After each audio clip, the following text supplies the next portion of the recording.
আসসালামু আলাইকুম।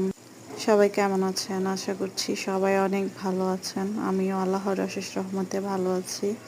তো নিয়ে আসলাম নতুন একটা নিউ ব্লগে। আজকে আমার ব্লগিং লাইফের ১ম ব্লগ আপলোড করব, এত বড়।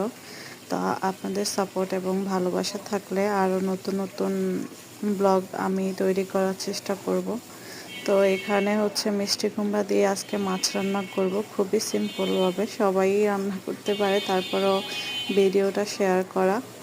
তো প্রথমে মাছ ভেজে তারপরে হচ্ছে পেঁয়াজ ব্রাউন কালার করে ভেজে মিষ্টি কুমড়াগুলো দেওয়া হলো। তো এখন মিষ্টি কুমড়াগুলো ভালো করে কষিয়ে ওর মধ্যে ধনিয়া গুঁড়া জিরা গুঁড়া দেওয়া হচ্ছে। এখন ভালো করে নেড়ে চেড়ে একসাথে মিক্স করে দেওয়া হবে মিষ্টি কুমড়াগুলো। তো বুঝতে পারতেছি না কিভাবে কি বলবো, আজকে প্রথম তো তাই।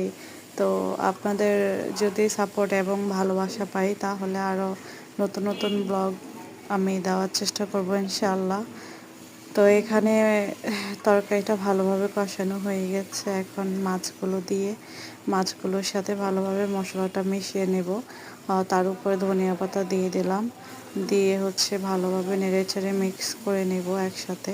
তো আমার কাছে এভাবে ধনিয়া পাতাটা দিলে মনে হয় অনেক ভালো লাগে। কার কার কাছে ভালো লাগে অবশ্যই জানাবেন।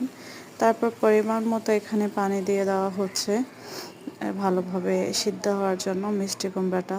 তো এই তো পানি দিয়ে দেওয়ার পরে ফুটানো অপেক্ষা করবো। আজকে এই পর্যন্ত। আল্লাহ হাফেজ।